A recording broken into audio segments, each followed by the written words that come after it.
కట్టుకున్న భార్యను కన్న కూతురిని నడి రోడ్డుపై వదిలిన ఘటన హనుమకొండ జిల్లాలో చోటు చేసుకుంది. కమలాపూర్ మండల కేంద్రానికి చెందిన రాము హనుమకొండకు చెందిన బూక్య సరితతో 2011లో వివాహం జరిగింది. అయితే వారికి ఒక పాప పుట్టిన తర్వాత కుటుంబ కలహాలతో విడిపోయారు. దీంతో బాధిత మహిళ పోలీస్ స్టేషన్లో ఫిర్యాదు చేశారు. ఫిర్యాదు మేరకు పోలీసులు రాముతో ఒప్పందం రాయించారు. తనకు న్యాయం చేయాలంటూ రాము ఇంటి వద్దకు కూతురితో సహా ఆందోళనకు దిగింది.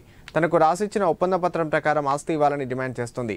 ఈ విషయమై సీఐ హరికృష్ణ మాట్లాడుతూ బాధిత కుటుంబానికి న్యాయం చేస్తారని, భర్త రాము అందుబాటులో లేడని, ఫోన్ స్విచ్ ఆఫ్ వస్తుందని వెల్లడించారు.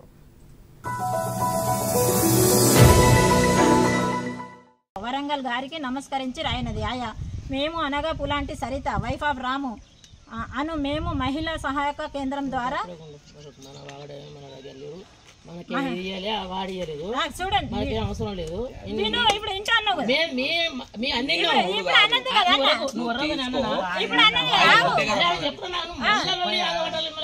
ఇప్పుడు ఎన్ని పోలీస్ స్టేషన్లో అన్ని పోలీస్ స్టేషన్ తిరిగినావు, ఒక్క పోలీస్ మహిళా